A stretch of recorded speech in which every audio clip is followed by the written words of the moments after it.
नमस्कार दोस्तों, एक बार फिर आप सभी का मैं स्वागत करता हूं अपने चैनल पर। दोस्तों, आज का जो विषय है वो दान को लेकर है।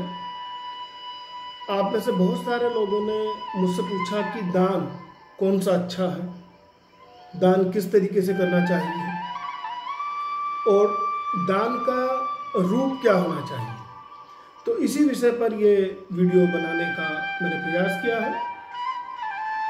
दोस्तों, यूँ तो हम सभी लोग अपने मन में दान को लेकर के एक अलग अलग धारणाएं बनाए हुए हैं।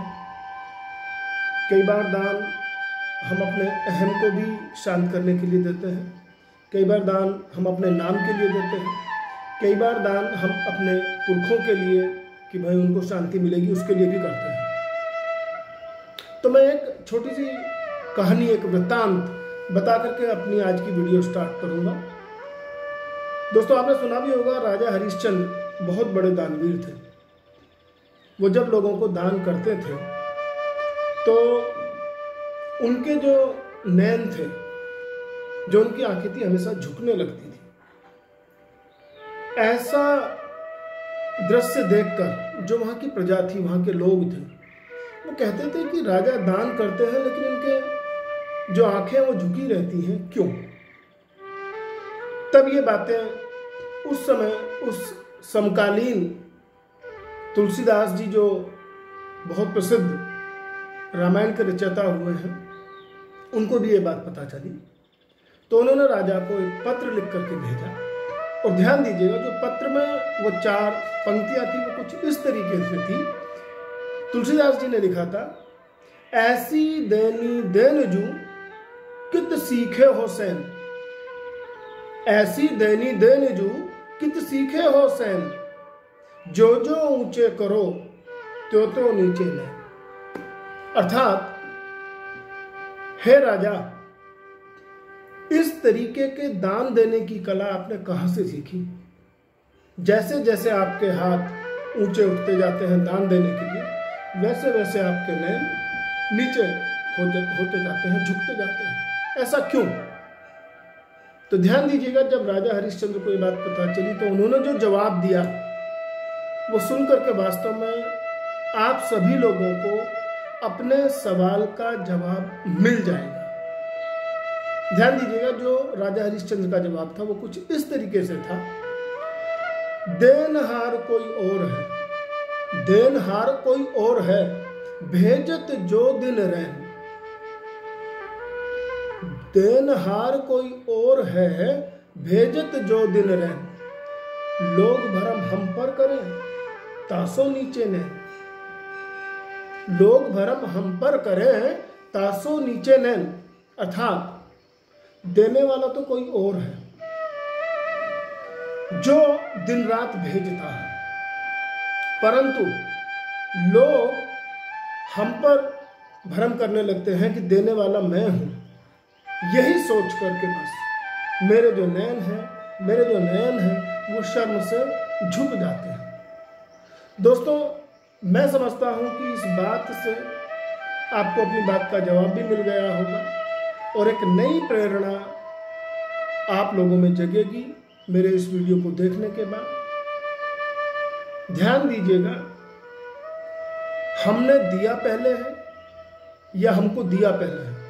अर्थात ईश्वर ने हमको पहले दिया तभी तो हम देने लायक बने। नहीं तो आज आप देखते होंगे मनुष्य रूपी जीवन में ही लाखों करोड़ों लोग ऐसे हैं जिनको 2 वक्त की रोटी नहीं मिल पाती, रहने के लिए छत नहीं मिल पाती, और कुछ लोगों का जीवन तो इतना दर्दनाक है कि जो पशुओं से भी नीचे है। सड़क पर पड़े हुए लोगों को आप देखते हो। तो ईश्वर का धन्यवाद हम लोगों को देना चाहिए कि ईश्वर ने हमें इस लायक बनाया कि हम कुछ दान कर सकें। लेकिन दान तब खराब हो जाता है जब हम अपनी व्यक्तिगत अहंकार को पोषित करने के लिए दान करें। दान तब बेकार हो जाता है जब हम लोगों को दिखाने के लिए दान करें। दान तब बेकार हो जाता है जब हम उस दान का बखान करें। आप दान करिए। हम सभी लोगों को समाज में कुछ जिम्मेदारियां दी गई हैं। उन जिम्मेदारियों का निर्वाह करते हुए हम जो दान करते हैं उस दान में निस्वार्थ भाव, छल कपट ना हो, एक दूसरे को दिखावे की या होड़ की एक इस तरीके की प्रतिस्पर्धा बिल्कुल ना हो। आपने देखा होगा किसी पर्व पर या किसी पर्टिकुलर डे पर कुछ लोग भंडारा करते हैं, लेकिन उस भंडारा करने में भी वो अपने चिर परिचित लोगों को, प्रतिद्वंदियों को निमंत्रित ये सोच करके करते हैं कि आएंगे, देखेंगे और कहेंगे वाह आपने क्या भंडारा किया। तो देखिए, भंडारा अपने व्यक्तिगत आपके मन की संतुष्टि के लिए है। आप कहीं तीर्थ यात्रा पे जाते हैं, वो आपकी मन और दिमाग की शांति के लिए है, आत्मा की शांति के लिए नहीं है। आत्मा की तो शुद्धि होगी तभी जब आप दान निस्वार्थ भाव से देंगे। दान धन का नहीं, दान शब्दों का भी हो सकता है, दान किसी की सलाह का भी हो सकता है, किसी को सलाह देने का भी हो सकता है। आप किसी की छोटी मोटी मदद कर दें, दान उसका भी हो सकता है। और सबसे बड़ा दान बार मैं दोस्तों डिस्कस करता रहता हूं आप लोगों से, निर्बल निस्सहाय प्राणियों का जो आप मदद करते हैं, जो हम सब लोग मिलकर के मदद करते हैं, वो सबसे बड़ा दान है। आजकल आप देखते होंगे सड़क किनारे बहुत लोग एक्सीडेंट करके भाग जाते हैं। इन जानवरों का होता तो आदमियों का भी है, लेकिन उन जानवरों की कोई सुनवाई नहीं है, वो बेचारे कहीं रिपोर्ट नहीं लिखा सकते। तो हम एक ऐसा दिल रखें कि जो हम इन जानवरों की मदद कर सकें। मैंने पहले भी आप लोगों से रिक्वेस्ट किया था, गाय को राष्ट्रीय पशु हमने माना है, वैसे तो राष्ट्रीय पशु शेर है हमारे, लेकिन अगर मैं राष्ट्र की पशु की बात करूं तो गाय को गौ माता जो बोला है, ये एक शास्त्र सम्मत है कि उसको राष्ट्रीय पशु का हम दर्जा दें, मानना चाहिए। शेर को संरक्षण के लिए हम बहुत बड़ा जंगल बनाते हैं, इन गायों की रक्षा के लिए हमने कुछ भी नहीं बनाया। गौशालाएं अगर खोली गई हैं तो वो केवल इसलिए कि उनको व्यवसाय का एक तौर तरीका हमने बना दिया है, व्यवसायीकरण करते हैं। हमें एक दिल ऐसा जरूर पैदा करना चाहिए कि हम इन लोगों की मदद करें, इन जानवरों की मदद करें, और इसके लिए आप लोग सभी आगे आएं, इस काम को करें, सहयोग करें। ऐसा नहीं है कहीं आपको जाने की जरूरत है, आपकी सभी की कॉलोनी के आसपास गाय और कुत्ते जरूर मिलेंगे। तो आप इनको जो थोड़ा बहुत खिला पिला सकते हैं, आजकल गर्मियाँ बहुत ज़्यादा, इनके लिए पानी का प्रबंध करें, कुछ चारे का प्रबंध कर दें, तो ये सबसे बड़ा काम है।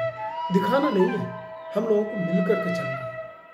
और ध्यान दीजिएगा, अगर आप इस तरीके के दान करते हैं तो वास्तव में स्वर्ग तो देखिए ना मैंने देखा ना आपने देखा, लेकिन कम से कम धरती पर रहते हुए एक स्वर्ग की अनुभूति आपको अवश्य होगी। कृपया करके आप एक बार देखिए तो सही। उस ईश्वर ने हम सबको दिया है और हम उसको साक्षी मान करके, अपने को सौभाग्यशाली मान करके इस तरीके के दान करें तो अच्छा रहेगा और जरूर समाज में एक बदलाव आएगा। इन्हीं शब्दों के साथ मैं विदा दूंगा। नमस्कार, जय हिंद, प्रणाम।